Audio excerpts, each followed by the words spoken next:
عليكم ورحمة الله وبركاته، ازيكم يا بنات عاملين ايه؟ كل سنة وانتم طيبين. ده أول فيديو ليا النهارده في رمضان.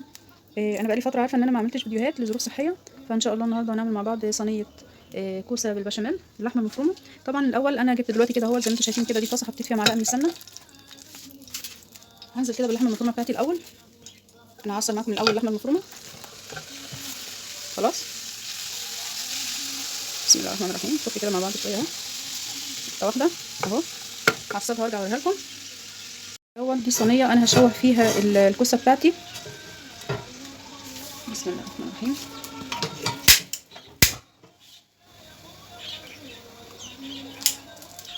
هحط برضو معلقه من السمنه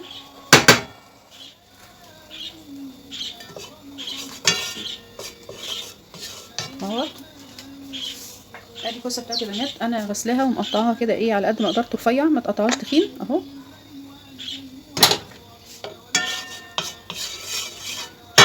بشوحها الاول كده معلقه من البصل على الثوم عشان الايه البصل كده ايه ياخد ويدي مع الكوسه، والكوسه تاخد كده من طعم البصل متشوح مع الثوم اهو.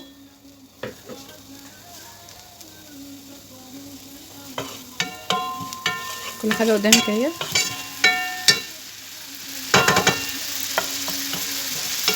دي اللحمه المفرومه بتاعتي انا بعملها من حته ثانيه قدامكم.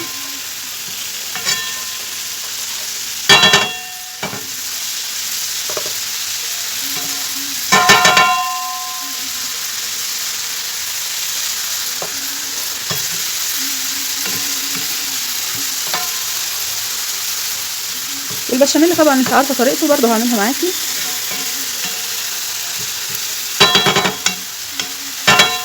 اهي كده بعد ما ريحه البصلايه كده طلعت معايا، عايزه تقطعيها، عايزه تبشريها، عايزه تفرميها براحتك. المهم البصلايه ما تبقاش كبيره قوي، يعني التقطيعه بتاعتها ما تبقاش كبيره.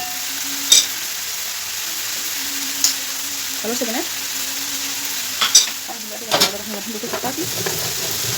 مش لازم تشوحيها كلها اهو، بتشوحي شويه شويه انا هشوحها على قد ما اقدر.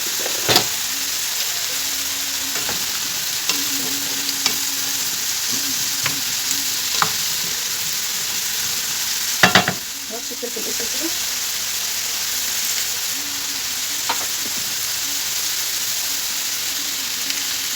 برضو على اللحمه اللحمه المفرومه اهو.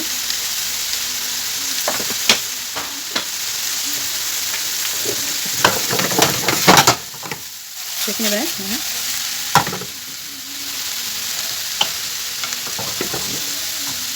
هنزل بقى بالبصل بتاع المفروم على اللحمه بتاعتي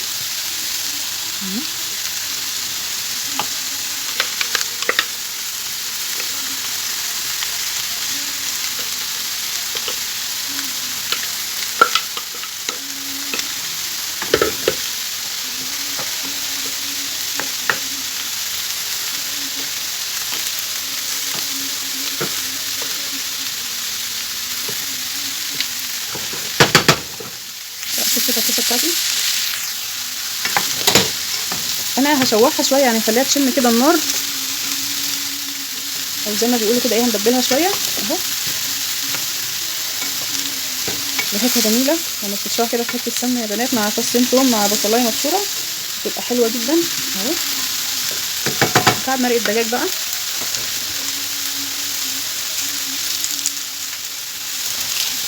اهو يا بنات كده، مكعب واحد بس، هيفرق في الطعم جدا. هيفتح ليه بس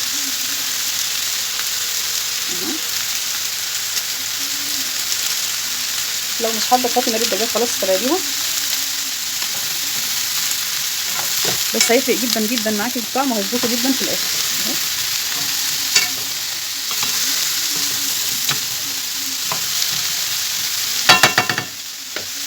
طماطمايه كده متقطعه صغير انزل بيها.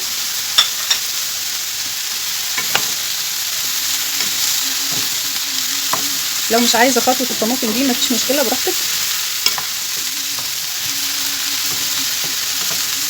خلاص كده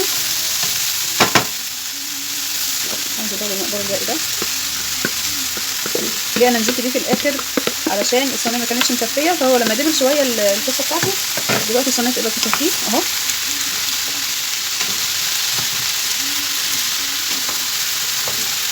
بس كده شوف بقى اللحمه المفرومه بتاعتنا.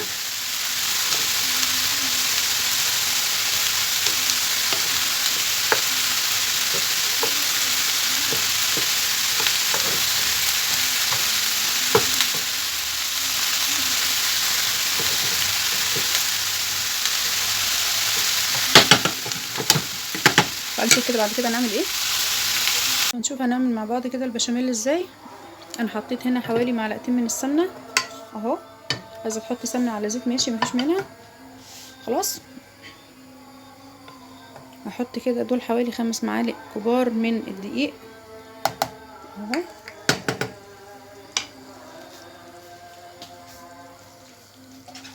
تشريحه كده ايه خفيفه كده. بسم الله الرحمن الرحيم اهو.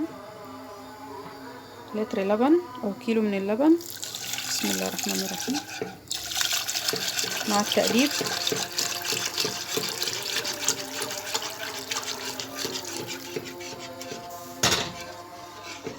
اهو يا بنات سنة فلفل اسود صغيرة.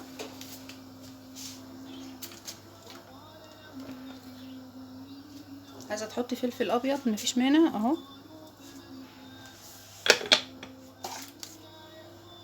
شوية ملح.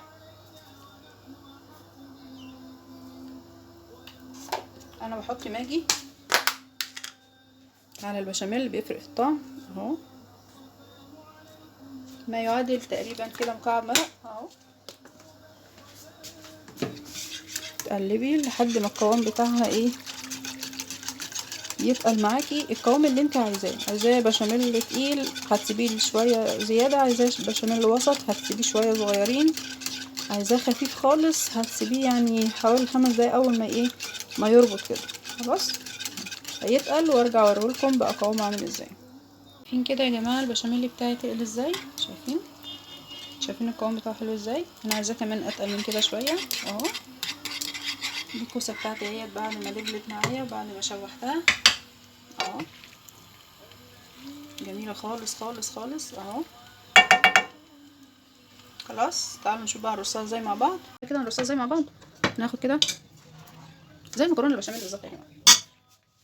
نشوف كده اهو. انا دهنت الصينيه دي سمنه اهو. احط كده ايه طبقه تحت.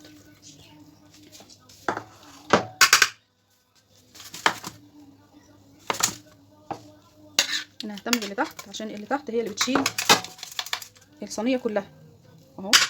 انت شايفه كده ومش لازم بقى من اللي فوق يعني يبقى مليان قوي اهو. خلاص ادي اللحمه بتاعتي متعصجه اقلبها كده تقريبا. بسم الله الرحمن الرحيم. انا هحط البشاميل يا جماعه في الاخر من فوق.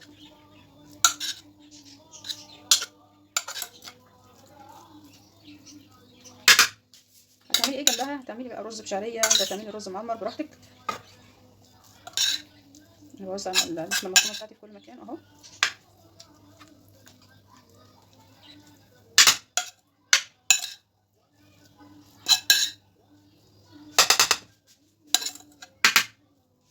خلاص هنزل كده برق تاني. لو عايزه كده احط شويه كده من ده طعميها كده اهو مش مانع اهو.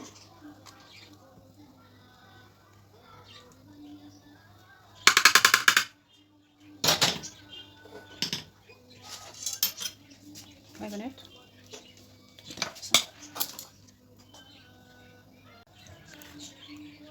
شايفين كده يا بنات اهو. برق تاني بيبقى فيها ميه كده يا جماعه من التشويح دي ما تنزليهاش على قد ما تقدري ما تنزليهاش اهو.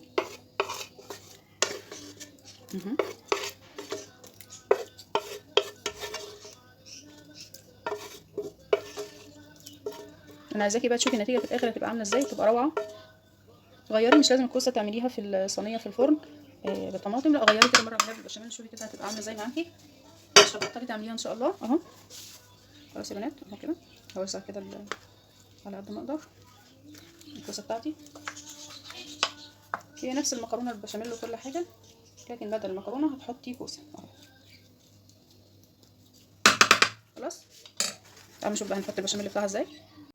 البشاميل بتاعها اهوت اهو، شايفين القوام بتاعه تقيل شويه اهو. كل ما هتسيبيه على النار هيتقل معاكي. بسم الله الرحمن الرحيم. تعالوا كده نشوف هنحط الوش بتاع البشاميل ده ازاي.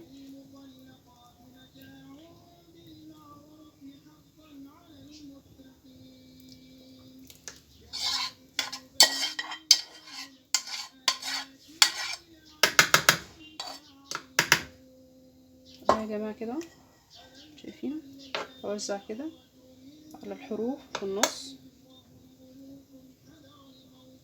بس بالشكل ده كده. انا ما بحبش احط على الوش اي حاجه ولا بيض ولا اي حاجه، ما بحبش البيض بصراحه على البشاميل. خلاص كده احط له كده سنه زيت او حاجه وخلاص. ادخله الفرن، احطه في النص يا جماعه لمده حوالي تلت ساعه او نص ساعه بكتير على حسب حراره الفرن بتاعك. وبعد كده احطه على الشوايه او تحت الشوايه كده حوالي 5 دقايق وخلاص. تعالوا نشوف بقى بعد كده هيبقى عامل ازاي. كمان بعد ما خلصت